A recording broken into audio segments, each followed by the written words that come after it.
Hi, I'm Benjamin Morgan, the Chief Executive of the Aircraft Owners and Pilots Association of Australia, and welcome to tonight's Facebook Live broadcast for Tuesday, the 22nd of September. This evening, I'll be joined by none other than Dr. Sean Runacres, DAME aircraft owner and pilot and regular here on the broadcast. And we'll be catching up to have a little bit of a discussion about some of the Avmed cases that we've been discussing to date. But our main guest tonight is Clinton Mackenzie, and Clinton is no stranger to general aviation in Canberra and also to AOPA. And we'll be speaking to Clinton about his personal experiences with CASA Avmed and fighting back. But before we get to that, we'll bring Sean into the discussion. Good evening, Sean. Hey Ben, how you going? Yeah, really well. I thought just before we really get into things with Clinton tonight that we should have a bit of a follow-up conversation to see how things have been progressing for Nicole Mitchell, who was our last Avmed guest. We have been waiting on CASA to obtain a report from, I believe, a cardiologist. Is that correct? Yeah. So I had a chat with I chat with Nicole a couple of times a week, but I had a chat with her this morning and actually this evening as well. She lodged a application for a reconsideration on the 14th of August. CASA, under their KPIs, are expected to respond to that in 28 days. So that would have been the 11th of September, I think it was. No, it might be the week after that. Anyway, the point is that she contacted them and said, "Oh, where's it at? We're waiting for this cardiologist that we've sent it off to come back with a response." Eventually, they said to her that the cardiologist had until today to respond. The cardiologist hasn't responded. When Nicole spoke to them this morning, she said, "Well, isn't it time that CASA makes a decision, or they send it off to another cardiologist?" And the response was, "We've paid the cardiologist. We're going to wait for his report." So yet more waiting with Australia's aviation safety regulator. How many more weeks or months do we anticipate it might be, Sean, before we get a reply? Look, I can't give an answer. I don't even know the cardiologist it's gone to, but she's clearly not an emergency kind of case. So from a cardiologist point of view, I can understand her not being the highest priority, but from my point of view, they've breached their guidelines, their KPI of 28 days. They've well and truly breached it by about 10 days. And they need to make a decision for her, theoretically, in her favour. So we'll be following this up, Sean, with a letter tomorrow morning to the Deputy Prime Minister's office, and we'll be asking that this particular case be followed through. And we'd like to get some very clear answers as to why it has taken CASA as long as it has taken to deal with what should be a relatively simple exercise. And so obviously thank you for continuing to follow that one up. And we will report back to our members and industry supporters as that information comes in. Just very quickly, for those that are watching the broadcast live this evening, and for the thousands of you that are tuning in to catch up with these broadcasts, I have to say a huge thank you. The outpouring that we've received at the AOPA office with respect to these broadcasts has just been enormous. And all day today, I was receiving text messages and calls and emails from people saying what's coming next. People are really starting to tune in to these broadcasts. And so it's great to see so many people from across the industry taking such a strong interest in the topics of discussion that we're bringing forward. Sean, another Avmed case has fallen on our desk in the last couple of days, and I won't name the pilot in question, but they will be joining us next week for a conversation about what's happened. But I'll share with everyone a brief overview, and that is we have an individual who back in 2015 was taking part in an event, and everyone at the event was having a little bit of fun, as we do. We all like to relax and have a little bit of fun, but towards the end of the night, they took a bit of a foul step on the staircase and they took a fall. And as a consequence of taking a fall, they knocked their head. They got a little bit of a cut and some bruising and a little bit of concussion. But they did the right thing. They went and sought medical attention. They rested, and they obviously healed. But heading towards their next Class 1 medical, they self-reported to CASA that they had taken a fall, and what ensued has been 5 years of disaster. This pilot is a flight instructor with the general aviation industry. They have now been prevented from working for the past 5 years. They've lost anywhere and above $360,000 to $400,000 worth of personal income because CASA Avmed are saying that because you've taken a knock on the head, you're now in a risk category where you might have epilepsy. And so it's a tragic story of a commercial pilot and flight instructor who's been denied the right to earn a living based on the statistical scaremongering, we'll call it that, the statistical scaremongering of CASA Avmed in saying that he poses a risk to air safety because of the risk of post-traumatic epilepsy and the neurocognitive impairment. Well, wake up, CASA Avmed. The pilot has now been quite happily living for the past 5 years, waiting for him to be able to return to flying without a single event or episode. You would think after 5 years, and based on the neurologist reports that this individual has to say that he's perfectly fit and healthy, you could let this man earn a living. But no, that doesn't appear good enough for CASA Avmed. You want to deny him his right to earn a living. It's really quite astounding. So, Sean, I'll be looking forward to getting some comments from you. I'm kind of seeing the shake of the head. I won't comment, Ben, because I want to keep working, but we certainly will catch up with him into next week. Another thing that I would like to catch up on very quickly for our members, we would all remember we interviewed a young guy in Western Australia by the name of Shannon Baker. And Shannon is a young, I'm going to call him young. I'm 41 this year, so anyone under the age of 41 is now quite young. A young 30-odd-year-old commercial pilot out of Western Australia who has faced some real difficulty, having been, as he states, falsely accused of low flying. And CASA are proving to be quite the formidable opponent with respect to that. Mr. Baker has sought the opportunity to meet with CASA to try and resolve this situation.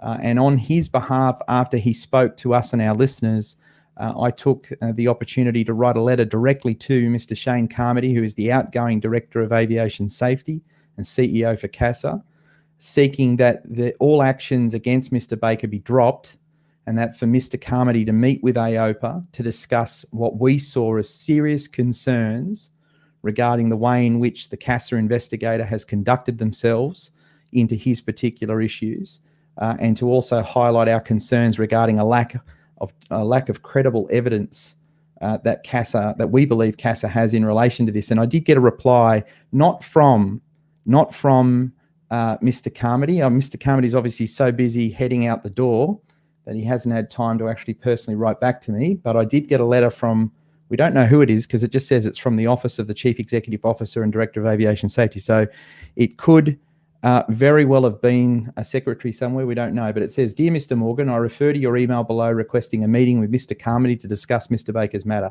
Mr. Carmody has advised that after reviewing the information in relation to Mr. Baker's matter, including the counselling notice and the correspondence relevant to CASA's refusal to withdraw the aviation infringement notice, that he is satisfied that this matter has been the subject of a detailed investigation, consideration and review by CASA. He's also satisfied that the approach taken by CASA in Mr. Baker's case was an appropriate and proportionate response to the findings established on the available evidence. In those circumstances, Mr. Carmody does not consider that there is any utility in further discussing the matter." Now, Sean, this is a little bit outside of the scope of Avmed, but here's my take on it. Here's my comments. What a load of bullshit. I can't honestly believe that the Chief Executive Officer and the Director of Aviation Safety, who is responsible for overseeing not only the conduct of his staff, but the effectiveness of the actions taken by CASA, and is also ultimately the one responsible for determining whether actions are proportionate or not. He is the man. The buck stops with him. And in this case, that's Mr. Carmody's responsibility. And you would think that the person in that position would demonstrate an attitude of remaining open and willing to meet with industry and willing to meet with individuals in which CASA's regulations or its surveillance or its enforcement actions impact. Now, in this particular instance, we've identified to Mr. Carmody, who is the man in charge, that we have some real concerns in relation to the way in which this was dealt with. We have concerns with the way in which CASA appointed a Queensland investigator to take care of a Western Australian matter, why a Queensland investigator was brought in relation to this issue, what connections that Queensland investigator has to certain persons that are also in connection with this issue, we have very clear concerns. Now, you would think that CASA would be interested in taking that information and understanding whether the measures that they have taken are in fact correct or not. And in fact, affording not only CASA, but Mr. Baker the opportunity to mitigate their position. And if in fact there has been an error, to deal with the error there and then. And there's a very important reason for this, and that is by denying this meeting, by refusing to meet with Mr. Baker and his representatives to understand all of the evidence. And I do note in Mr. Carmody's response, it says that he believes it's been a proportionate response to the findings established on the available evidence. Well, if you're refusing to hear the bloody evidence, Mr. Carmody, how can you possibly know if this is a proportionate response? But more critically, if you are intentionally refusing to meet with AOPA so you do not hear the evidence, that likely makes clear that CASA's response is not proportionate. Is this not misfeasance? Are you not doing your job? But worse than anything else, and this is the thing that grinds my gears with this in the most obscene of manners, is that by taking the decision to refuse to meet with Mr. Baker or his representatives to understand the facts, Mr. Carmody is forcing a 30-year-old industry pilot into a situation where he now has to spend tens of thousands of dollars to defend himself, to defend his reputation, to defend his license and the 160,000 plus that he's invested in his license to participate in this industry. Mr. Carmody's lack of willingness as the CEO to remain open-minded and impartial is causing this individual the maximum possible impost, the maximum possible cost. It is a disgrace. It is an utter disgrace. And if Mr. Carmody was not already on his way out the back door, I'd be calling for his bloody resignation right now, because this is the very thing that this industry has been pushing back against, that we cannot continue to have a regulator who shows itself as unwilling to listen and to understand whether they are actually right or wrong.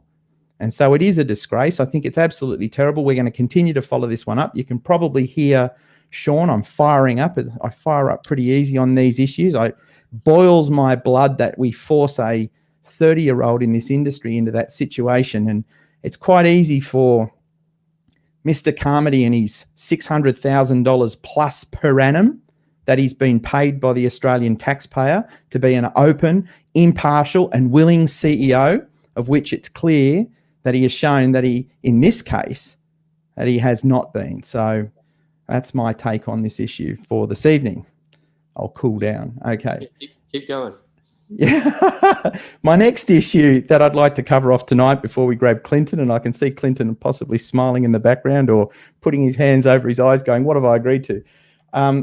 I have a little bit of information that comes in from Western Australia, and it passed my desk today. And I have to say that I agreed with the comment, and that is in relation to some email marketing that has been sent out by CASA regarding Flight Safety Magazine. And it was just a bit of a tidbit, but I think it's really important that we do talk about it. And that is, the comment came across that CASA is supposed to be all about safety. It's supposed to be all about communicating safety and encouraging safety and ensuring the safety. And if we can squeeze safety into these phrases just a little bit more, then we probably wouldn't even come close to driving it. But it is supposed to be about safety. And so if CASA is about safety, why is CASA making the industry pay for this magazine? Why is this magazine not being sent out free of charge to every aircraft owner and to every pilot across this industry to encourage safety so that we can all learn? And I think it was a really valid point. The point that actually got made was that, you know, that it strikes, or it really smacks of huge hypocrisy, that CASA wants to impose safety on the industry, but at the same time they want us to pay for them to communicate it to us. And so CASA, if you're listening, I hope you're listening. It's a really good opportunity for you. Get rid of that subscription fee. And let's see just how important safety is. If safety is the most important thing that you do, then you can prove me wrong and you can remove that subscription fee and you can start mailing it out to every aircraft owner and pilot in this country free of charge, and we will give you due credit for it, and we'll all sing your praises as taking a great step forward. So I do put that challenge before CASA. I hope that they take us up on it. Last issue I'd like to cover off before we jump in with Clinton is I'm sure something that many of us across the aviation industry saw today, and that was news that we as the Australian taxpayer paid $30 million for a parcel of land on the skirts of Sydney to accommodate Western Sydney Badgerys Creek Airport. Did you see this, Sean? I heard it on the way home. I just heard that it was a little overpriced. A little overpriced. Well, news has come in today that the Australian National Audit Office, the ANAO, have produced a report into this, and they've found that quite miraculously the Department of Infrastructure has outlaid $30 million for a parcel of land that they report has a valuation of around $3 million for. It's also reported that the people who owned that land had donated $58,800 to the Liberal Party during 2018 and 19, and that they had also donated $62,700 to the Nationals during 2015 and 16. Now, that's a lot of money changing hands for some political donations. And I'd have to say that the revaluation from 3 million to 30 million is an incredibly beneficial revaluation. Now, I'm not going to venture into whether this constitutes a real corruption of the political sense. I'll leave that for the audit office to have made the only statement I think is relevant, and that says that the approach taken by the department was inconsistent with acting ethically. Oh. No money during the COVID crisis for small and medium-sized general aviation businesses who have required unique assistance packages to help our industry through. And yet I think I've read somewhere in the newspapers, not sure, $60 odd million of assistance to Regional Express.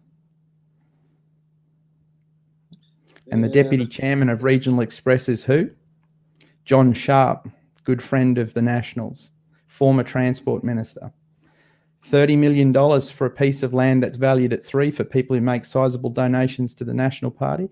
I think I've worked it out. If we could somehow come up with an industry GoFundMe, let's see if we can raise Michael McCormack $1 million. Let's put the community to use here. Who can put a GoFundMe page up? Let's find Michael McCormack a $1 million donation if he will agree to sack the CASA board and to get rid of the CASA executive management and legal department, and let's approach it from a clean sheet perspective. Will $1 million donation to the Nationals satisfy and get the job done? I don't know the answer to these questions, but it might be worthwhile because it seems to have worked on this side. I'm not quite sure what's going on with it. Well, that's my last word on these issues tonight, Sean, and I can see the smile on your face. And without much more ado, let's grab Clinton Mackenzie into the conversation. G'day, Clinton, and welcome. Thanks, Ben. I think it's time for you to do a bit of deep breathing and slow down a bit. I won't drag you into the political context of it, Clinton, but tonight we're here to have an open and frank conversation about CASA Avmed and your experience with the Avmed system. And I believe through your experience with Avmed, you also pushed back and were able to achieve a positive result. So what we might do at this point in time is hand over to you, and we'll let you bring our members and viewers up to speed. Sure. Thanks, Ben. And I have to make it very clear at the outset that I appear in my personal private capacity. Nothing that I say, no opinion that I express represents in any way that of any of my previous or current employers or at the law firm of which I was a partner for a few years. It is inappropriate for me to make comment, and therefore I won't make comment on any government policy issues, and I won't be doing that. But I'm here because aviation is my life. It seems like yesterday when I joined the Air Force as an apprentice at the age of 15 in 1976, and it seems like yesterday when I got my private pilot's licence at the age of 86 in 1986, and joined AOPA then. I'm here because aviation's my life, and I have various concerns about what I describe as harmful overreactions to risks, which is why we are slowly but steadily driving more and more people out of the industry. And I'm going to focus on some first-hand experiences I had with Avmed and the collection that I'm slowly getting of certificates from the AAT saying matters were resolved in my favour. But my first started getting concerned or getting an insight into the complexity and what I call intrusiveness of the Avmed system back in 5 or 6 years ago in 2015, where various in answers to questions I had to do some various tests, which I did, and they were okay. But then my medical certificate in 2015 was issued with some very curious words on it. It said restriction for CASA audit. And I'm pretty good with words, and I read those words, and for CASA audit, what does that restrict me from doing? And so I started some correspondence with CASA saying, what does this restrict me from doing? And they said, it doesn't restrict you from doing anything.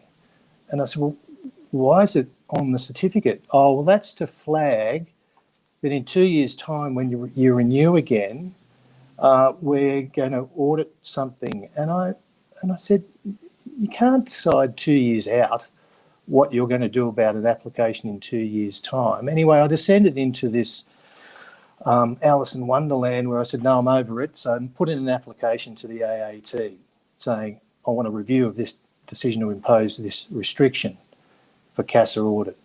And anyway, I put in submissions. Anyway, before it went to a hearing, CASA wrote to me, and I'll quote as much as I can. I'm going to try to be as factual as I can. And CASA wrote to me, it says, I advise that CASA accepts your contention that a restriction in terms of for CASA audit cannot be lawfully placed on a medical certificate in exercise of CASA's powers specified. For that reason, CASA agrees to resolve these proceedings on the basis that you be issued with the certificate with that stuff off it. And they wrote me a nice cheque. I got a refund from the AAT, and CASA wrote me a cheque for the difference. And I got a certificate saying the tribunal certifies that the matter has concluded in a manner favourable to me. As I said, I'm starting to get a collection of these things for reasons that I'll explain. So that in itself was a good outcome because I got the outcome that I wanted. But then I thought I shouldn't have had to go to the tribunal for that. And then I thought, well, how is this unlawful practice that has been acknowledged by CASA, how did it arise in the first place? And then I thought, well, and even though, despite my boyish good looks, as you know, I've been around a while, I naively thought that they would immediately stop doing that which they acknowledged was unlawful. And they didn't. I started talking to them and said, surely you're going to stop doing what it is that you've acknowledged is unlawful. And they simply continued to do it. And I know there'll be people maybe tuned in who had medical certificates issued 2015, 16, 17 with those words on it. And in 2017, when I got my certificate again, the words were back there. And I wrote back to the same person and in nice language, but in pilot language, Whiskey Tango Foxtrot. You've said this is, do we need to go through this rigmarole again? And so they took it off again. So, off my certificate. So what they had done is built a system that they acknowledged involved doing things that they acknowledged was unlawful and kept doing it, and only dealt with, maybe I'm the only troublemaker, individual troublemakers on a, well, we'll fix this individually, but we will keep on doing what it is that whatever we want to do. And that disturbs me, because I describe that as an organisation. I can't hear you, Ben. I can't hear you, Ben. Sorry, That's mate. Have I come back to you now? As you're chatting there right now, we've got people chiming in saying, "Look, I've had the audit restriction on my my medical as well." Well, I will read it to you. Here's the letter dated 17th of April 2015. I advise that CASA accepts your contention that a restriction in the terms for CASA audit cannot lawfully be placed on a medical certificate. Now, I know that because I can read Part 67 and I know what it says. Now, other certificate holders will be sitting out there quite reasonably thinking, well, surely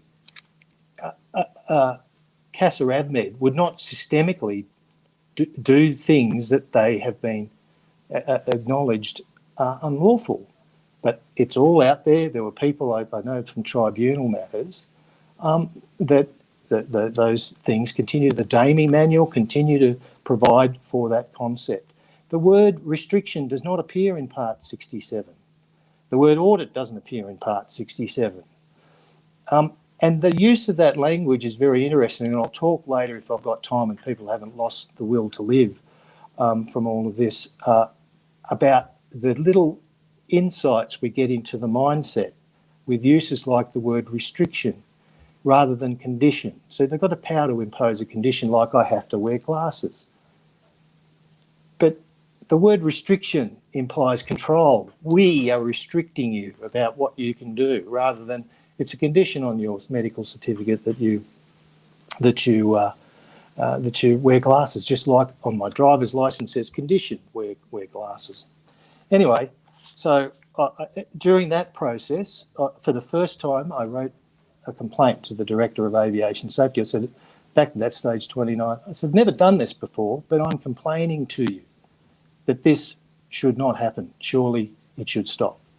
And then it was not even acknowledged. And I was very disappointed about that, because at the time, the Director of Aviation Safety was a very senior retired RAF officer who I thought would have shown much greater courtesy to people who'd taken the time to write to him.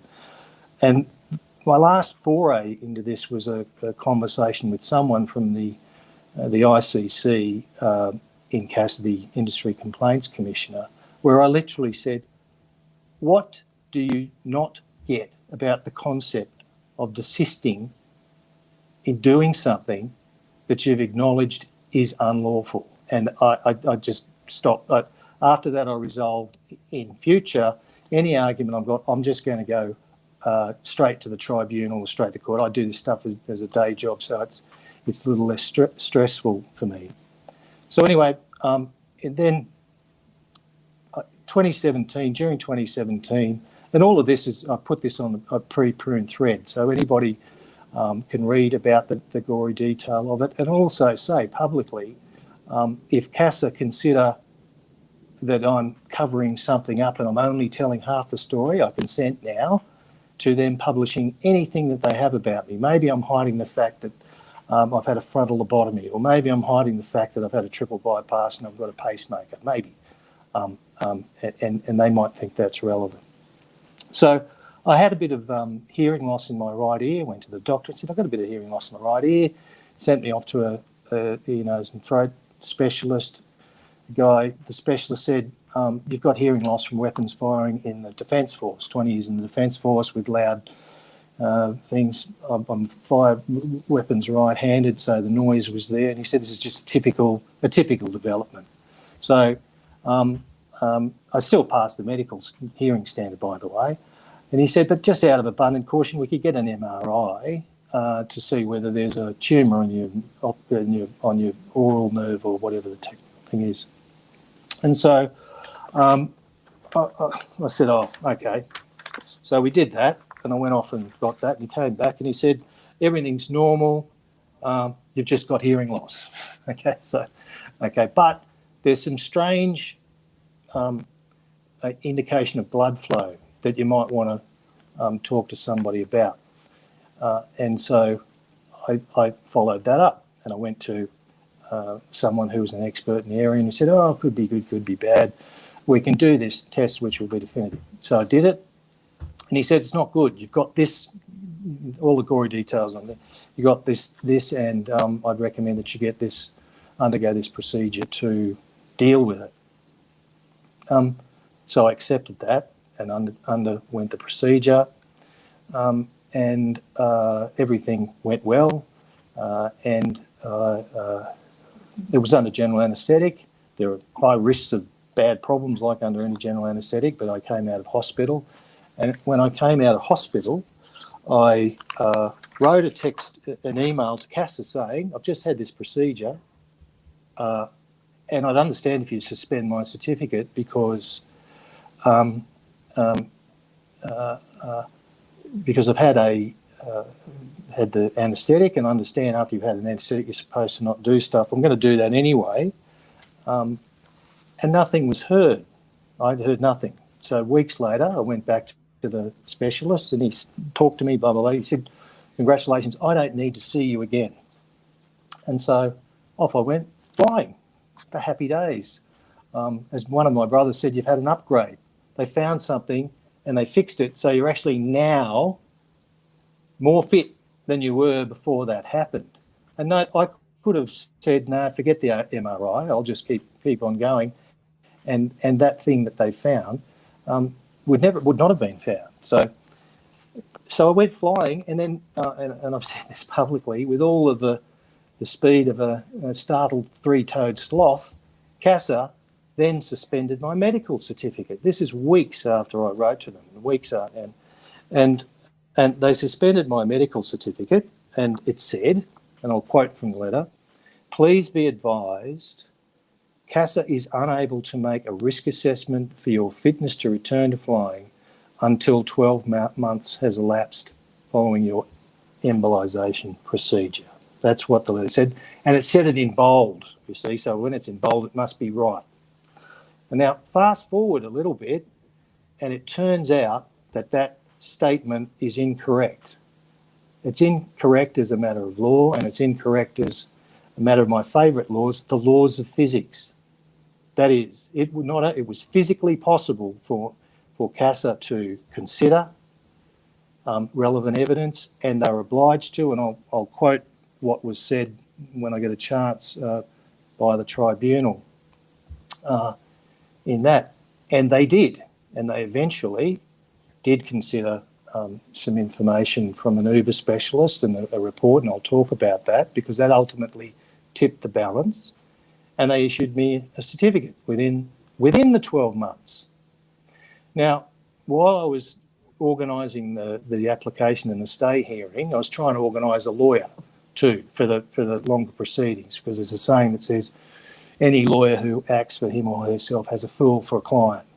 So what I want to do is get the ball rolling, have a quick stay hearing. A stay hearing is where you try to convince the tribunal that until it gets to a full hearing, they'll give you your certificate back or not. Okay, so that's what I tried to. I was trying to organise. But I'll just note here that CASA's lawyer rang me up and said, oh, there's a problem in the letter, and I didn't see the letter before it went out. And I know what he meant. It was because that statement was incorrect. But do you think that CASA then stopped sending out those kinds of statements in letters to people whose certificates were suspended? No. Continue to send it out. And the people who received those letters might think, well, CASA is unable to make a risk assessment. It's the law, or there's some rule about it, when all it was their pluck, is the only thing I can say. And as I said, as a matter of fact, they considered other evidence and they issued a certificate within that 12-month period. So we went to the stay hearing, and again, this is, and I'll read on that particular issue about considering evidence within that period. This is what the tribunal said. Mr. Mackenzie has pointed out that an element of the decision to require a medical examination is legally somewhat dubious. The statement that CASA will be unable to take a decision within 12 months have elapsed would appear to have the effect that CASA has attempted to bind decision makers in future regardless of what evidence might be before them. Further, that appears to be at odds with the wording of the law, which contemplate that a person might bring forward information at any time and by doing so would oblige CASA to assess whether in those circumstances the suspension of a medical certificate should be lifted or maintained. So that statement was incorrect. Now, one of the things that, and I get my blood boils too, because I think when people receive those letters, when they're on the receiving end of them, they're assuming that those things are the product of proper, professional, expert consideration, and that they state facts. Well, they stated they're unable, and that, as a matter of fact, that was untrue. So we get to the stay hearing, and it was a very interesting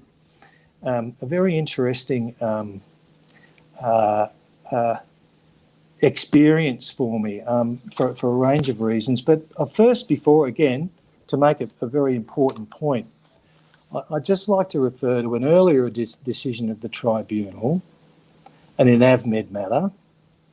And let me stress, these are public decisions, so I'm not revealing anything that isn't already published. And this was in a matter in 2013. Dr. Navathi's witness statement, so Dr. Navathi was then the PMO, Principal Medical Officer, witness statement concluded and said some terms. Despite the fact that Dr. Navathi's statement does contain the declaration of duty required by the guidelines, and I'll talk about what those guidelines are, it could not be plainer that Dr. Navathi is an advocate for his own decision. I do not propose to have any regard to his opinions. Now, this is Deputy President Hack of the SC, who with respect knows what he's talking about. So people who are advocates for their own decisions aren't qualified to be witnesses because they aren't impartial, okay? And those guidelines to which Deputy Hack SC referred, these are public guidelines. They make perfect sense to people who are in the real world. Duty to the AAT. A person giving evidence based on his or her special knowledge or experience in an area, A, has an overriding duty to provide impartial assistance to the AAT on matters relevant to the person's area of knowledge or experience, and B, is not an advocate for a party to the proceedings. They have to be independent. These experts are there to help the tribunal with independent, impartial opinion evidence, because this stuff is about opinion. So I'll just go back and repeat what the tribunal said in that matter. Despite the fact that the statement does contain, so you've got to put in your statement, yeah, I've read this, and yeah, I'm going to be impartial and all that. The tribunal said, despite that statement, it could not be plainer that Dr. Navathi is an advocate for his own decision. I do not propose to have any regard to his opinions, and he didn't. But this is the important bit, or more important bit.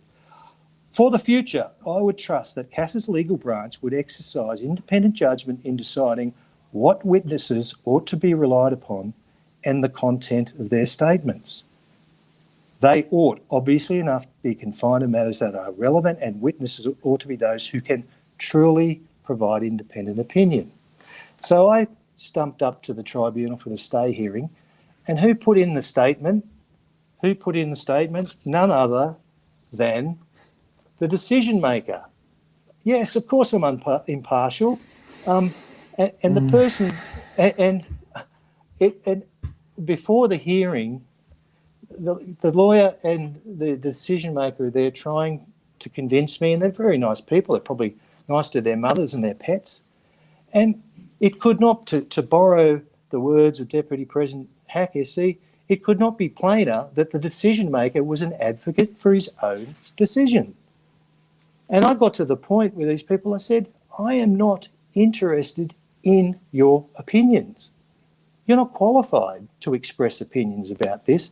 The reason that we're here is because I disagree. And so, and the statement that this decision maker put in, and I always like, again, lawyers look at words and that words mean stuff. And I put in the, and I love this one, based on the available review of scientific literature. So note it didn't say based on the review of scientific literature. It said based on the available review of scientific literature, some of it that they looked at and made this statement. Then at the end it said, accordingly, I consider that the lack of evidence provided by the applicant, me, coupled with the known high likelihood of recurrence of this condition within the first 12 months is real and substantial. Now that was just a complete exaggeration. Even on the material that they select, that their available review was based, did not lead to that conclusion. And we'll see what. So anyway, the tribunal did not grant the stay, and I don't criticise the tribunal for that, because they've got in front of them these people going, safety event, saying, I'm just going to... So they didn't grant the stay. And of course, what I then did was walk out the building, jump into a car that is twice the weight of the maximum takeoff weight of my current aeroplane. It carries more than twice of the passengers, where I could drive around past schools on the highway with busloads of kids. And that was fine, because apparently once you get that air gap between the vehicle and the ground, all the risks change. So in that earlier Bolton matter, one of the criticisms of the then PMO was that they hadn't even revealed to the tribunal the terms of the engagement of an external expert. Now, at least in my matter, they decided to get an external expert. But I got to see the letter that they wrote to the independent expert, the so-called, the independent expert. But in that letter, Avmed had selectively quoted from all of these studies and added underlining and bolding to it, thus manifesting a complete misunderstanding of who an independent witness is, how they're qualified. If the person needed to be spoon-fed information and studies relevant to their area of expertise, then they're not qualified to be an expert witness. They should already know all that stuff. And all you do is you write to them, and I do this stuff in my sleep, you say, here are the facts, the factual, this person's been diagnosed with this, he's had this procedure, blah, blah, blah. What is your expert opinion about that? So I just look at this stuff, and I'm lucky because I can laugh at it. I'm lucky because my livelihood doesn't depend on it, and I can see through it, and I understand what's going on. But I despair for people whose livelihoods depend on this stuff and read it and think, well, this must be all okay. So anyway, so I engaged the lawyer and talked to him, and that was eye-opening because I started to find out there's a hierarchy of experts and all this sort of stuff. But he talked to me, and he was very frank. He said, they're a pack of, and I'll delete the bit of Australian vernacular. He said they're a pack of, they'll only back down if there's a risk of them being embarrassed. That's what he said to me. I said, okay, so how do we do that? And he said, well, you need to get advice from the biggest and the best, because apparently it's like I'll be a little bit crude. It's a willy wagging competition. Avmed says treating specialists have got littler willies than Avmed. So who's got the biggest willy? This guy. So they sent me off to. I went off to this guy. Really good guy, professor. You always know when you're dealing with someone who knows what they're doing, because you deal with people who've got a CV that thick. And I went to him, and his CV was 1 page, and it said, "Oh, I've done about 300 books, and I've done this, and he's in the zone." And it was great. And people complain about lawyers. He charged me $3,500 for 45 minutes. So, people complain about. Good aim. Anyway, however, he, of course, looked at all of the scans that had happened. And then he wrote his report. I posted it on the internet if anybody thinks I'm partially quoting from it. I'm happy to provide it to it. But here's the key bits. Blah, blah, blah. Thus demonstrating that there was absolutely no current neurological basis upon which he should be denied access to flying at this time, other than speculative risks based on poor quality data taken from small number surveys that have no relevance when applied to a single case. Went on to say, blah, blah, blah, that should be sufficient to respond to the arbitrary rules based on pseudoscience from a small case series. Even I was surprised at the implications of the language in this guy's report. Pseudoscience from a small case series. Now, let's mark the significance of those kinds of statements. People's lives have been destroyed. Careers have been destroyed. Life's passions have been destroyed. Career aspirations have been crushed by Avmed on the basis of pseudoscience from small case series. Now, CASA is under a duty to protect the AAT from pseudoscience and all this other stuff. Not promote it, protect it. And it does get me worked up, because I think of all of the people who haven't had the same ability that I have to take them on. So that Uber specialist report was enough to go, uh-oh, if we go to a hearing, we might be embarrassed, so they back down. Now that cost me $10,000, $1,000 to make the application, $5,000 on the lawyer to prepare for various hearings, and $3,500 on the specialist. Now, I'm lucky in the sense I'm not scared of them. I do this stuff as a day job. I can afford to splurge $10,000. I'd rather be flying around the outback, going to places and visiting little outback towns. The joy of, we used to pick a spot on the map that we haven't been to before, fly there, go to the town. You probably know all about this stuff. I'd rather spend it on that. But what about the people who are too scared, too poor, or just take the view, well, this must be okay. CASA's written to me and they've done an available review of medical literature and take the view that, well, it must be okay. And that is what I really, that's why I'm speaking up, because I just don't think it's right that is where we've, and I call it, devolved to. And I might take a quick sip of water there, Ben, unless you've got any questions. Well, I've just let you talk, because obviously we're very fortunate that you understand the legal system. You straight up saw through the garbage that was being put in front of you, and you were able to challenge that. And I just think about the comments that you've made there, because the comments are so correct. I mean, what do you do if you're an aircraft owner or you're a pilot and you don't have the financial means to push back?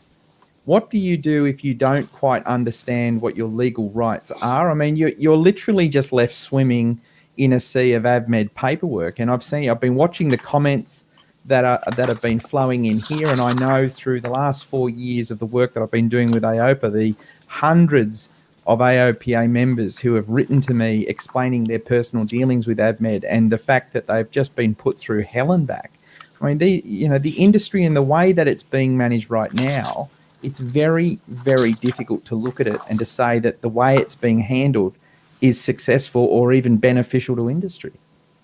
Yeah, I mean, I'm going to be blunt and say my perception is that any idiot with access to the internet can do what Avmed's currently doing. Now, I hasten to add, I'm not suggesting that Avmed are idiots. I'm sure most, if not all of them, are tertiary educated and qualified and all that sort of stuff.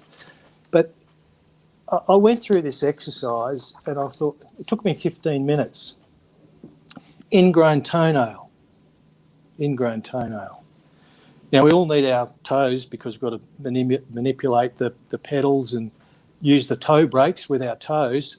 So if someone's got a problem with their toe, there might be a risk to safety. So you go and you do some infected ingrown toenail, God, at worst case, flesh-eating disease, necrotizing fasciitis. And then you go further, medical imaging is often helpful to confirm the diagnosis. Medical imaging. And then you read further, CT scans and MRI, and out there, all the people that have had this inflicted on them, where you get, you're going to have this scan and that scan and the other thing. And then I thought, it took me 15 minutes to draft the letter with all these nice words on it. Thought, I suspend you for 3 months? No, make it 6. In the interests of aviation safety, just to be safe, that's what the Parliament.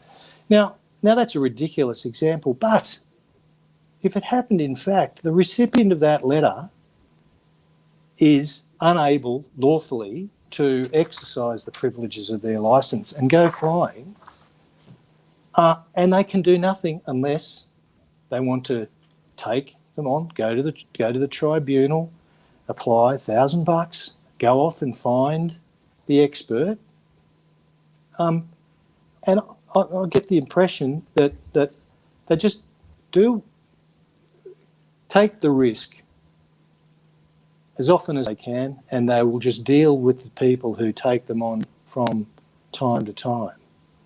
Now, but Clinton, it's also, it appears to me that there's huge inconsistency as well with the things that they do focus and pick on. I mean, I have an example of a young guy, a little bit younger than me, receives a letter from CASA Avmed. They said, "You are morbidly obese."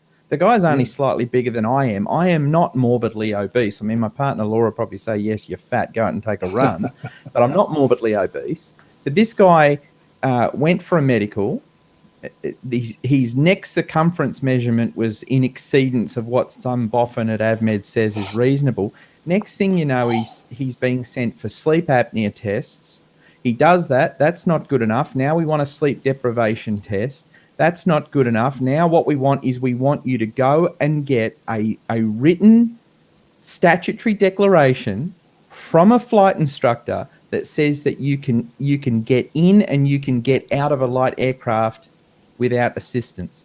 I mean, it just went, in his case, it just went from bad to worse to diabolical in a space of 6 to 7 months. But the whole way through, he is spending money. And once you're on that treadmill, you think you're going to do the right thing by just satisfy all these requests, but all you end up doing is spending a fortune and then ending up in a situation where you've got to go to the AAT to challenge a ridiculous outcome. Yeah, and again, despite me having been around, I was a bit naive, because I was surprised at the number of people who came to me and said, "Why were you stupid enough to tell them in the first place?" I tell, again, deleted Australian vernacular, I tell them nothing. Now, I'm not advocating for that, and the people that are taking personal risk in doing that, but I thought, well, at least if the person is nonetheless getting treatment and dealing with potentially safety relevant issues, then as a matter of objective fact, there's no risk, because there is no causal connection between the level of Avmed's knowledge or ignorance or satisfaction or opinion. There is no, this is a laws of physics issue. The person's either physically meets the standard or they don't. But what concerns me these days, and I might refer to some of the statements that really concerns me, is now the people who are too scared to raise anything in the first place for fear that it will get back to Avmed and result in these kinds of reactions. And that is bad, because that is actually bad for the system of aviation safety. And that's why my view is that if this kind of behaviour, if it continues, Avmed is unbalanced, inimical to the safety of air navigation, because it's now disintegrated from the safety system.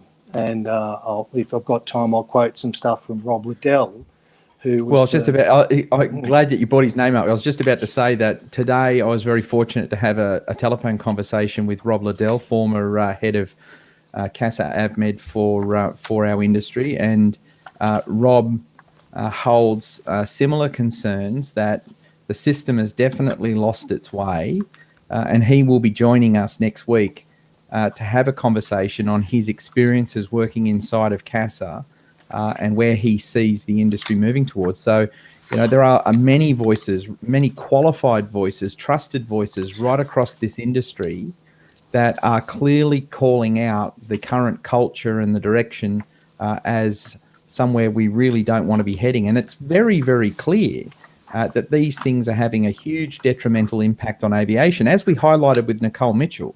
That, if you think about the costs of keeping every pilot out of the air and what that's doing to aero clubs, what that's doing to flight training schools, what that ultimately does to aircraft maintenance centres, what that's doing to aircraft insurance providers, the whole system feels the cost of keeping someone out of flying. Yeah, and I'll steal a little bit of his thunder, because his publicly available submissions to various reviews contain some fairly serious stuff. And I'll say my opinion, based on my first-hand observation and experience over decades of the medical system, is that Rob Liddell was the last of the PMO equivalents. I think he was the Director of Aviation Medicine, who understood how medical certification integrates into a proper system of aviation safety. And I'll just one quote. The dangerous result of CASA's draconian regulatory measures is now many pilots tell CASA as little as possible about any medical problems in order to protect themselves from expensive and repetitive investigations or possible loss of certification. Now, draconian regulatory measures, that's a fairly strong statement for someone in his position. I don't call it draconian. I call it harmful overreactions to perceived risks, which is a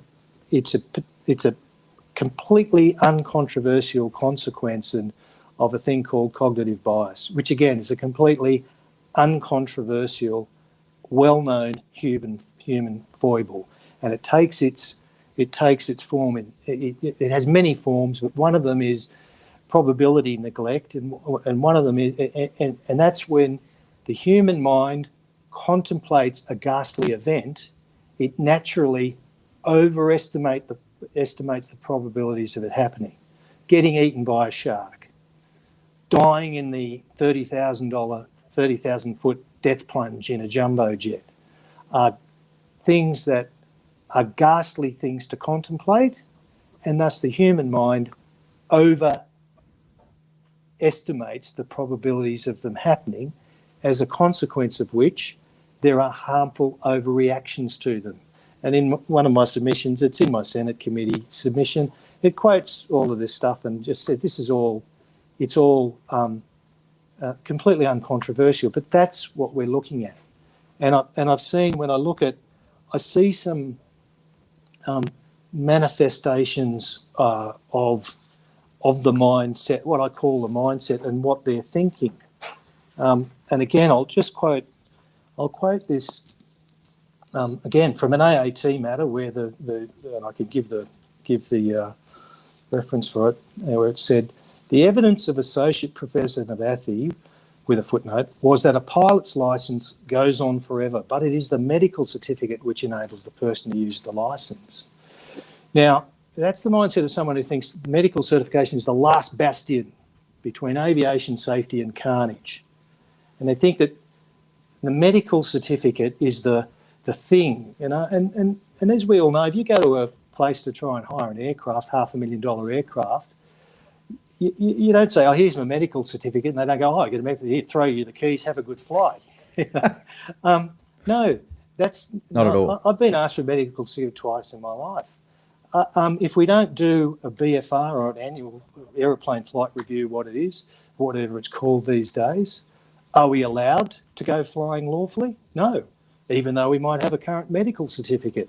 If we haven't carried passengers in the last, haven't done 3 takeoffs and landings in the last 90 days, are we allowed to carry passengers? No, even if we've got a medical certificate. If we've got want to do something for which we've got a rating and it's run out, are we allowed lawfully to do that? No, even if we've got a medical certificate. If you go and want to hire an aeroplane, people will want you to prove that you can actually do what you're doing, and so it's sort of, I think that's a manifestation of a misunderstanding of how things work in the real world. I mean, the other one was the one that I now laugh at these days, the 2 pairs of glasses at the DAME examination. So one day somebody said, oh, you've got to now take 2 pairs of glasses to your aviation medical exam. Because as we know, those of us with glasses, there's a condition that says you've got to have adequate and available spare vision correction available to you in the cockpit. So how does it prove, what is the safety purpose of me taking my glasses out of my aeroplane and bringing them to a doctor's surgery 200 kilometres away and do the medical test, the eye test twice? It proves that I've got 2 pairs of glasses in that certificate. In that surgery at that time. But let's again think about the mindset. Let's pick a period. Let's pick the last 100 years. How many accidents or incidents are we aware of caused by a member of a flight crew not having available spare vision correction in the cockpit? In round numbers, anyone heard of it? I'm perfectly happy to have the flood of things. But let's be a proactive safety regulator. We want to prevent that happening. Good idea, great idea. But Clinton, there is a clear difference between being proactive and basically being the minority report, where you're going to run out and you're going to capture the pilots and chain them down and stop them flying aeroplanes because we know that they're going to intentionally go and do something and they're going to break the law, so we'll just stop them anyway. Well, I'll talk more about that mindset, but if there was a problem and wanted you to be proactive, for those who've been around, wouldn't you go to the ATOs or the flight examiners or whatever they're called this week and say, when you're doing a flight review and you've got a candidate who's wearing glasses or that's a condition,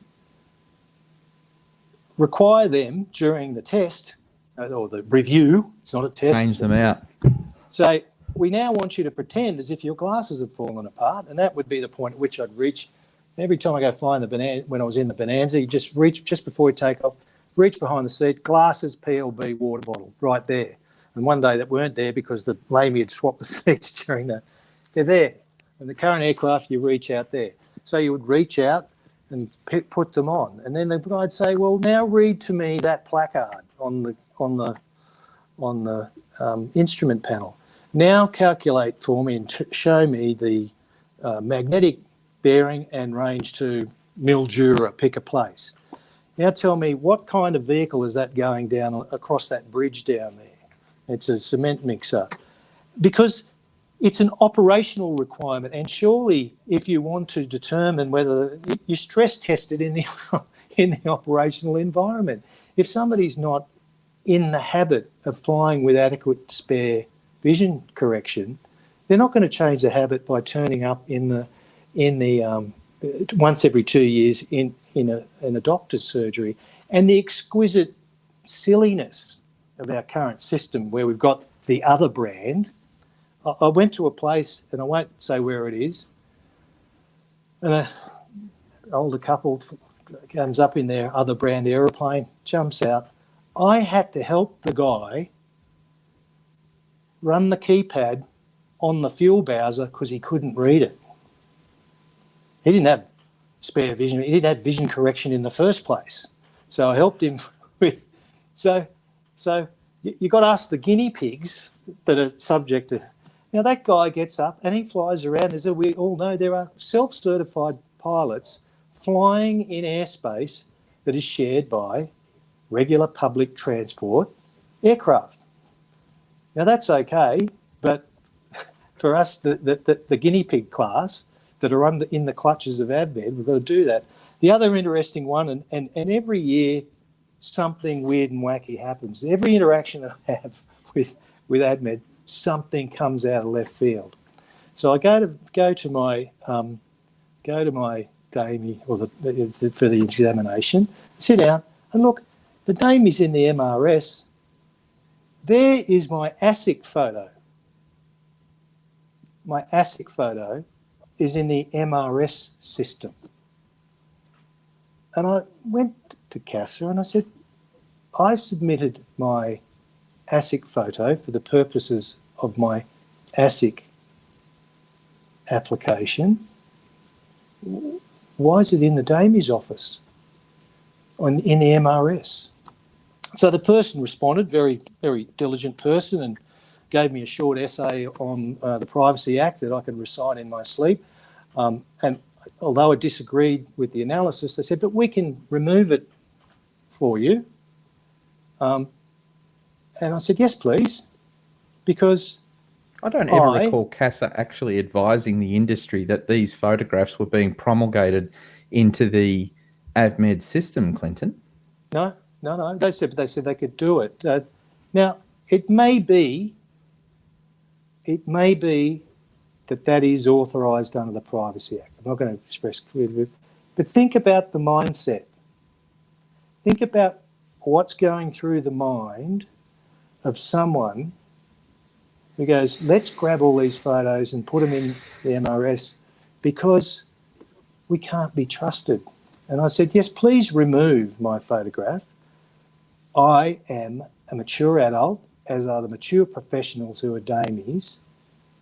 And if you don't trust us, well, then that's that. And that ultimately, every interaction I have with the Avmed system is an insult to my intelligence and integrity. And I'll read you what part 67.170 this is about ID. If a person submits to an examination, blah, blah, blah, the DAME must ask the person to produce evidence of his or her identity, blah, blah, blah. The evidence must include a photograph of the person, which could be your driver's licence or whatever. But it goes on. However, Sub-Regulation 1 does not require the DAME or DO to ask the person to produce the evidence if the DAME knows or reasonably believes the person is who the person claims to be, which actually is common sense. And right, but if they're not going to, if all day they're sitting around going, what can we do next? Let's get 2 glasses in here. Let's grab the ASIC photo and put it in the MRS system. It's just a mindset that manifests a lack of trust in people. And when you're in a relationship where there's a lack of trust, the lack of trust is reciprocated. And that's what when you talk to pilots across the spectrum, they don't trust the system because they're not trusted themselves. And I say, just as a joke, what is CASA going to do when it finds out that I've got an identical twin brother? who's also a pilot and goes and does my medical examinations. What are they going to do then? Because if you can't, if as you keep reaching further and intruding further, where does it stop? And I just think it's unnecessary.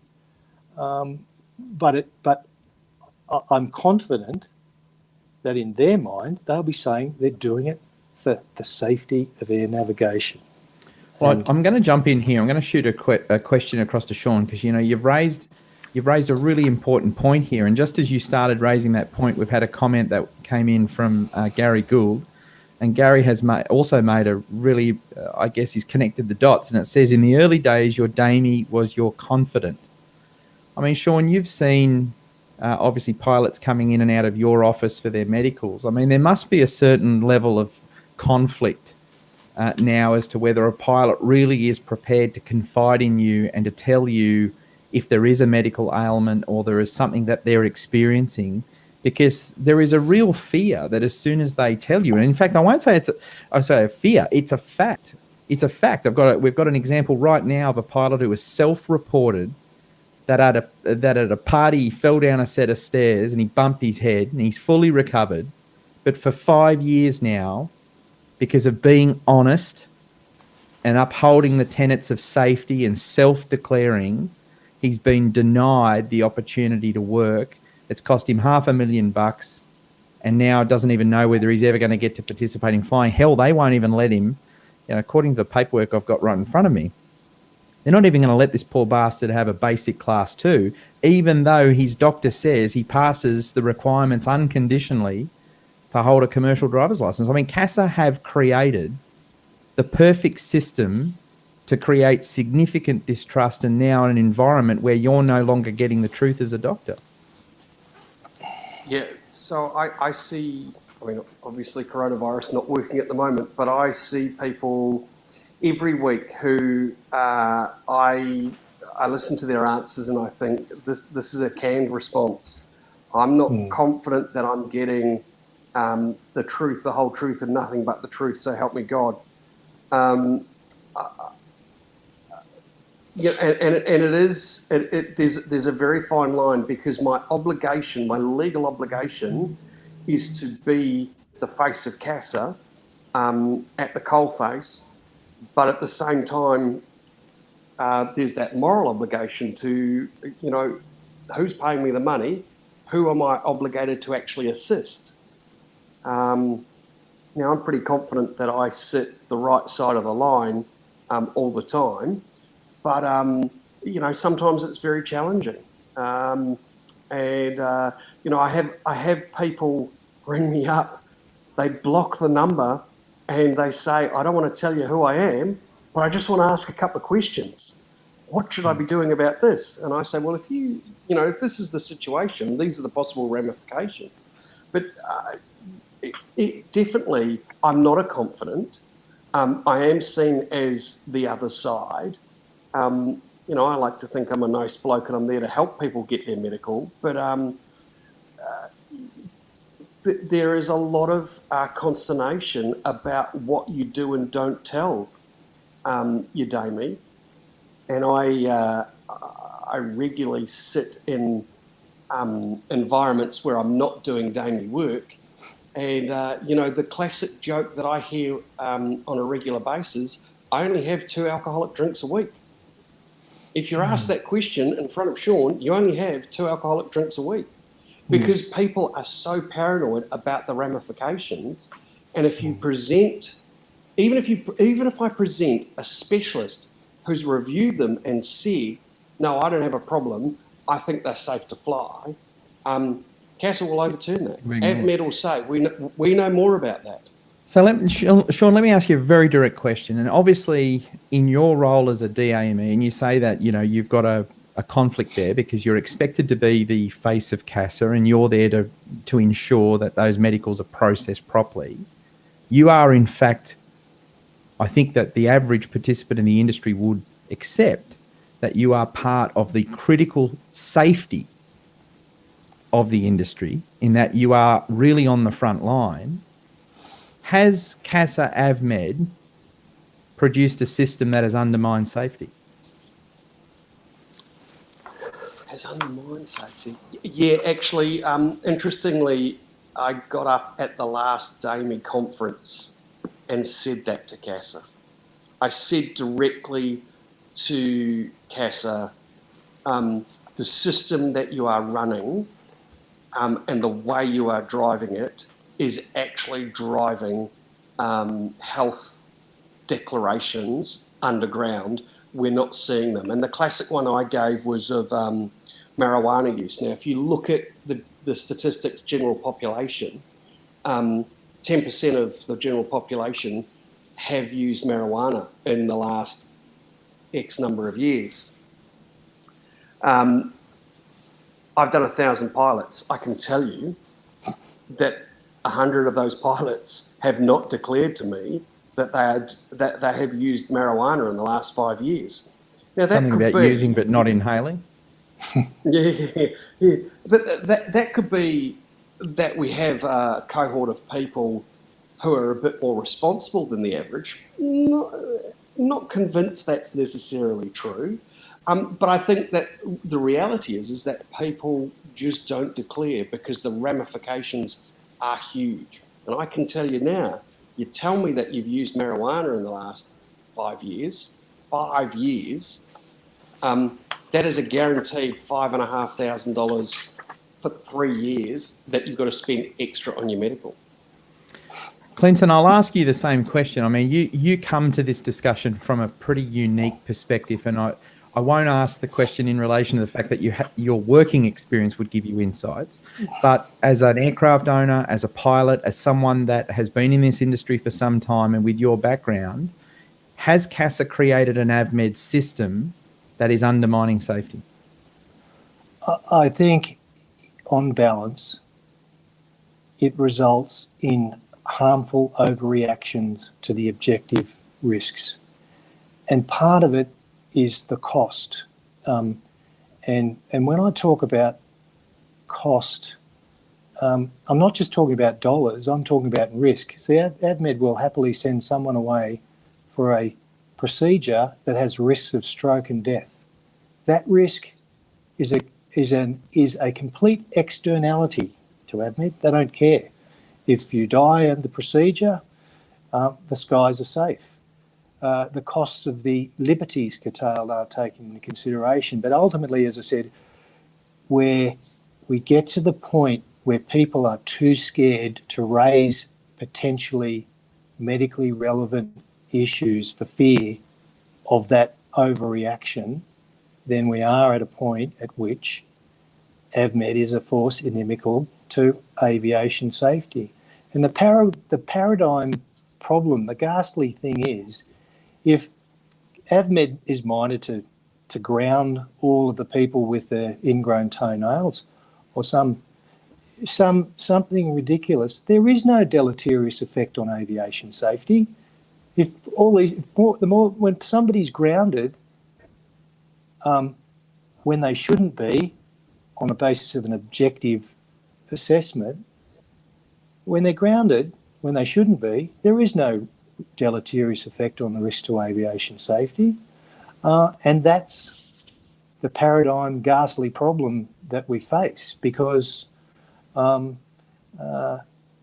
safer option is always, when in doubt, intrude, destroy, curtail, turn off, uncertify, because the costs are externalities and are zeros. There are irrelevant externalities. Clinton, I've always held the view that there would be a significant amount to be learned by the federal government initiating a special review of all AAT cases that CASA have been involved in for the past 20 years, which I know would be a significant body of work, but to review those in each individual case, to look at the aspects as to whether CASA have demonstrated themselves as being a role model litigant, whether the processes that have been applied by CASA in response to or in pursuit of the actions that they have been seeking have been justified. and to have an external body review the processes to determine were the outcomes that CASA have been pursuing against pilots, aircraft owners, businesses, were they in fact proportionate? I think there could be a huge amount to be learnt there. Well, you know, if someone's able to do that review, it would be interesting. But what I can say is this: coincidentally, for the purposes of submissions that I've made, I did a review of 18 years of AAT matters involving medical certification challenges. And the reason that neatly fitted 18 years was that the submission went in March 2017, I think it was, I put it in. And there was 9 years from 2016 to 2007, whatever that is, and then the previous 9 years. So it was a neat 9 years punctuated by a change of personnel in AVMED. And in the first 9 years, there were 8 matters went to the AAT on aviation medical issues, 8. And in one of those, the decision was altered in favour of the applicant. So in most cases, the tribunal found that the medical certifiers had made the correct and preferable decision. In the next 9 years, from 2007 to 16, during which time there was an exodus away from traditional GA because of all of these complications, the number of AAT matters on aviation medical issues quadrupled from 8 to 32 on my analysis. And in 50% of those, the decision of the aviation medical certifiers was varied in favour of the applicant. Now, let's assume I'm a biased, incompetent researcher and I haven't done it right. Let's assume that the number of matters didn't quadruple, they just doubled. And let's assume the outcome wasn't around 50% of those in favour of the applicants. It was 25%. That outcome is still an appalling indictment of the quality of the decision-making in AVMED. Well, Clinton, CASA's response would be, and I would imagine if we were to have, and in fact, I want to reiterate, there is an open invitation for Tony Matthews, who is the chair of the Civil Aviation Safety Authority's board.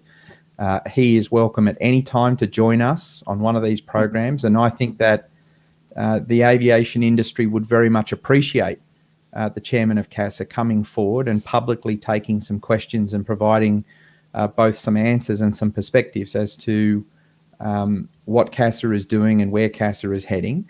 But CASA would respond and CASA would say, we've been improving what we're doing a very good job. Look at our aircraft registration numbers are going up. Where we think we respond to people appropriately. We did this survey 2 years ago. We got these glowing results from our survey, although AOPA contested that the survey was hand-selected and there was some real manipulation with who could respond. They would be there saying that they are doing a great job and that the decline of the industry and any disgruntled commentary from industry is just complainers and whingers. But Minister, it's all good.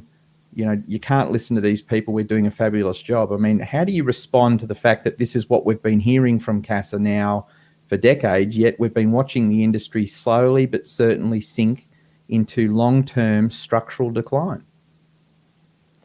Well, maybe we are. Maybe we're delusional. Maybe we're the ratbag fringe and all of that sort of stuff. I'm happy for that finding to be made, provided it's made by someone else. If somebody outside the organisation, someone independent and dispassionate comes to that view, all I can do is keep collecting my administrative tribunal certificate saying it was terminated in a manner favourable to me. But my view is in each of those cases, I shouldn't have had to gone through that in the first place. And all I can do is state, to the best of my experience and knowledge of first-hand knowledge of these things, I just think it's evolved in a way that it results in harmful overreactions to risks. Now, if somebody comes to the view that that's wrong and it's different, well, then that's all I can do. All I can say is I will just keep fighting them. I'll just keep doing the best I can to push them back. And I should note, one of the very important parts of that analysis that I did on those decisions, you look at the accident and incident stats. There was no sort of spike in medically caused accidents and incidents, justifying a more intrusive approach to aviation medicine certification. I mean, our life expectancy is going up. We've got fresh air, fresh water, good food, great doctors, and the accident and incident rate in Australia is just stochastic. It goes up and it goes down and it goes around, and there was no causally connected link between a spike in aviation accidents and incidents and this much more intrusive approach. But to get it done, to do these things, or to review or to get to an outcome, it has to be a dispassionate assessment of the actual risks, rather than the phrase safety of air navigation invoking in people's minds, oh my gosh, if these folks don't do their job properly, I'm going to be involved in this 30,000 feet death plunge. It's got to be some people who do cold-hearted analysis on the basis of objective risk, not the perception of risk, not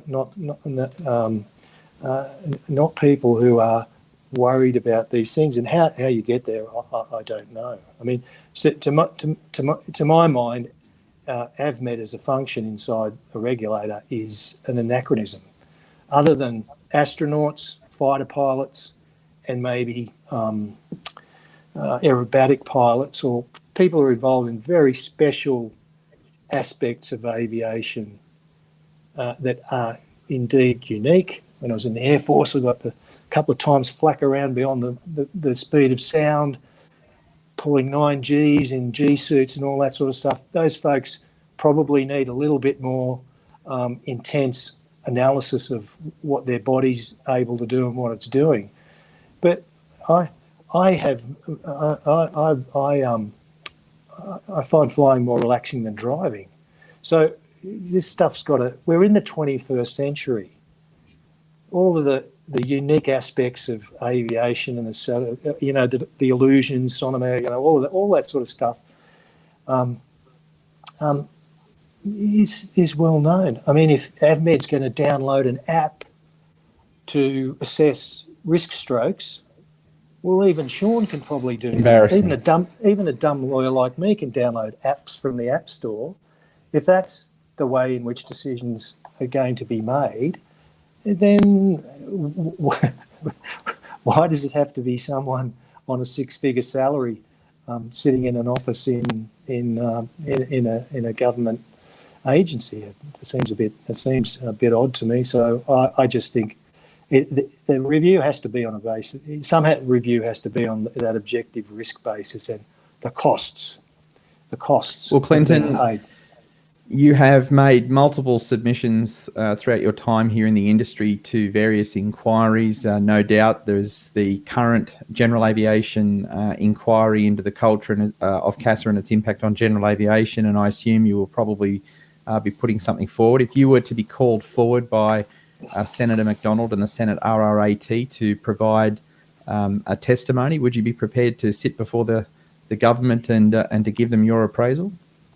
Yeah, sure. I mean, I've been in front of Senate committees in various roles before, and it's a very useful process. And yeah, sure. If they call me up there, I'll appear and do my best to try and tell my story and what I think are some of the steps need to be taken. Because the first thing to decide is whether there's a problem.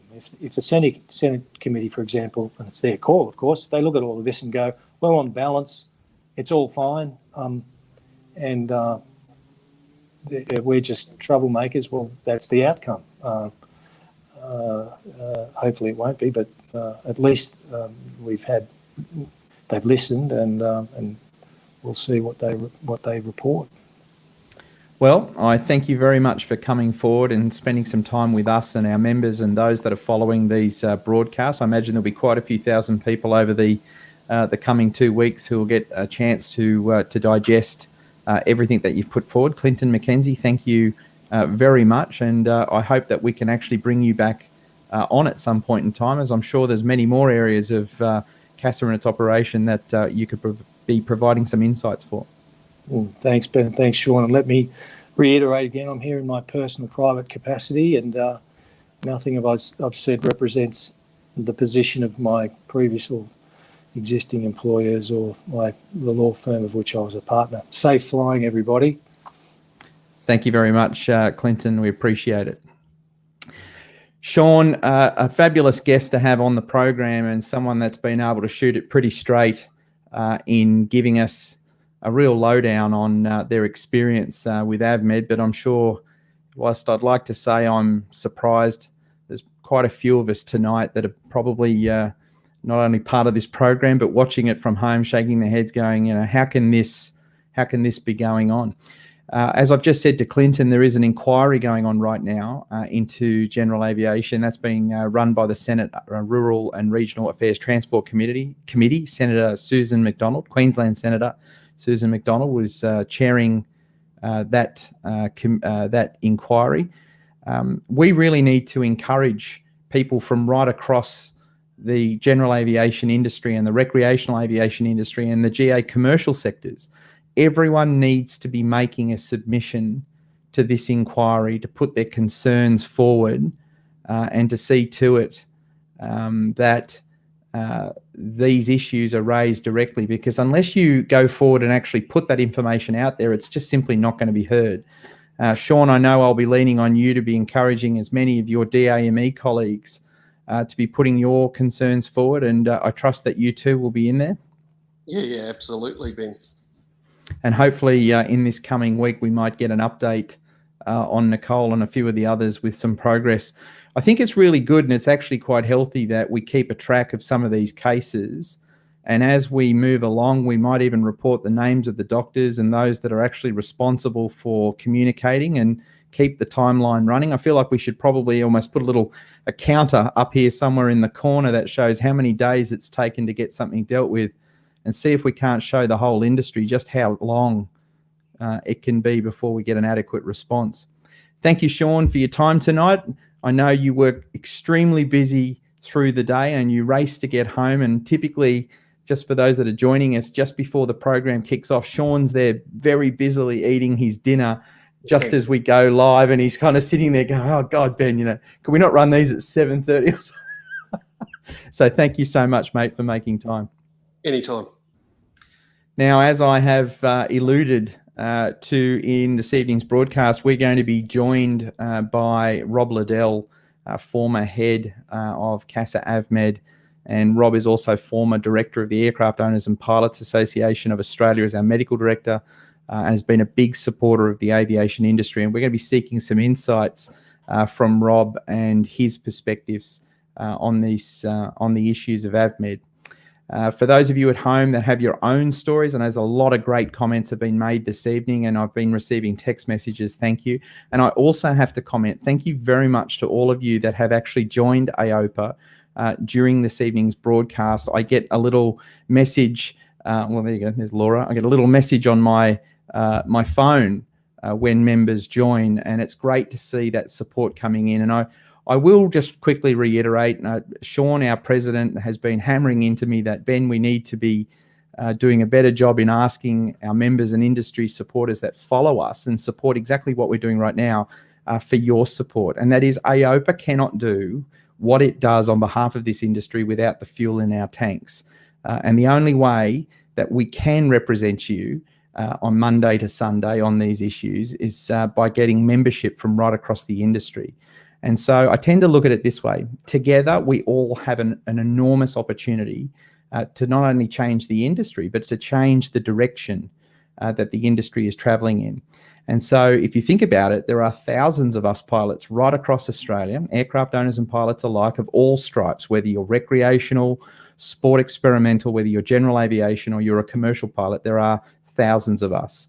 If we all get behind the organisation and we all join and we all do our part, we can build a very powerful advocacy and lobby that can represent the industry. I was saying to Glenn Buckley and a few of the guys that we've already interviewed, imagine if AOPA could have the support of 5,000 to 10,000 pilots and aircraft owners across the country. We would be able to afford to have a full-time advocate in every state of Australia to ensure that no matter where you are based, there is a person who is there employed by you, our members, to represent you, to ensure that these issues, these very important issues, whether it be airports, whether it be medicals, whether it be aircraft-related issues or regulations or other, that they all can be dealt with. Right now, we're one guy. It's me working out of our office at Bankstown Airport. But together, we could change that. We can actually create a very large and powerful organisation that creates enormous benefit, not to mention our members magazine. And I've received some emails over this past week from members saying, we really, really, really want the members magazine back into production. Well, here is the simple nuts and bolts of it. We too would like the magazine back into production, but to do that, we need to bring members into the organisation so that we have the funding, not only to afford the advocacy that needs to be done to protect airports, and a great example of those costs are today receiving communication that the Cootamundra-Gundagai Council is seeking to now review placing landing charges and user fees at their airport, which will come at a consequence to the local aviation industry and those using those sites. And so AOPA has now got involved in that process, and we will start attending meetings and we will drive advocacy to represent you, our members, but also the entire aviation industry to overcome those challenges. And hopefully we get a positive result. But that advocacy costs money, and we all must contribute if we are to be successful at it. And there are plenty of successful cases of work that we've been able to achieve across the last 3 to 4 years in which we've turned the tide in the favour of aircraft owners, pilots, and our aviation industry. So for just $129, you can join AOPA, you can become a financial member, and you can be putting the fuel in the tanks to get us to that all-important destination. So enough of that. Thank you very much for everyone tuning in. I do look forward to coming back to everyone again as of Thursday this week. We've got another interview coming up later in the week. And with that, good night.